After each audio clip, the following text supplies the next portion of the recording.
آپ جو کہہ رہے ہیں کہ 2 آتنکوادی پکڑے گئے، میں سمجھتا ہوں یہ بات غلط ہے۔ ابھی تو عدالت کا کوئی فیصلہ نہیں ہوا ہے۔ جن لوگوں نے پکڑا ہے یہ کہہ کر پکڑا ہے کہ یہ آتنکوادی ہیں۔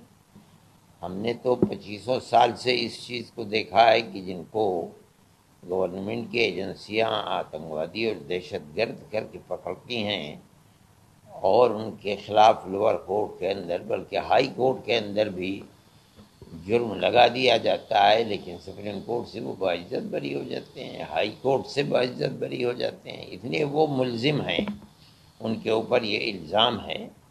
ہمارا ماننا جمعیت علماء کا یہ ہے کہ اگر کسی کے اوپر جرم ثابت ہو جاتا ہے ہمیں اس سے کچھ لینا دینا نہیں ہے۔ نہیں میں نہیں جانتا ہوں اس کا کیا مطلب ہے، مطلب تو اس کا وہ بتائیں گے۔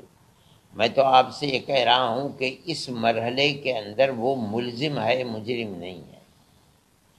جب وہ ملزم ہے، ابھی تک یہ فیصلہ نہیں ہوا ہے، یہ تو عدالت فیصلہ کرے گی کہ یہ کیا ہے۔ کورٹ اسی لیے بنے ہیں، ہائی کورٹ ہے، سپریم کورٹ ہے، اس لیے اس وقت تک ہم اس بات کو نہیں مانتے ہیں کہ اس کی ہیلپ نہ کی جائے۔ وہ آپ کے پاس ہیلپ کے لیے آئے؟ ہائے، ہم سے انہوں نے کہا ٹیلی فون پر ہم سے یہ کہا، تو ہم اس میں کچھ نہیں کرتے ہیں۔ جو ہماری یونٹ ہے مہاراشٹر کی، وہ کرتے ہیں۔ ہم نے ان سے کہا کہ آپ ان سے ملیے، بات کیجئے، ٹیلی فون پر بات کیجئے، وہ اگر مطمئن ہو جائیں گے تو وہ آپ کے کیس کو لڑائیں گے۔ تو کیا وہ یہاں کے نہیں کوئی نہیں، کوئی ان میں جو ان کے ساتھ پکڑے گئے تھے عمر صاحب کے ساتھ، ان میں جو ایک تھے جہانگیر، وہ دارالعلوم کے پڑھے ہوئے ہیں۔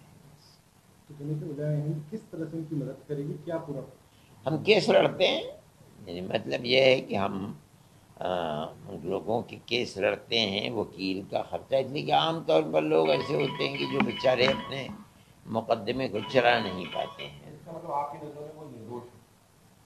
ابھی تک سب کے نظروں میں جب تک وہ ملزم ہیں ان کو آپ کیسے دوشی کہہ دیں گے؟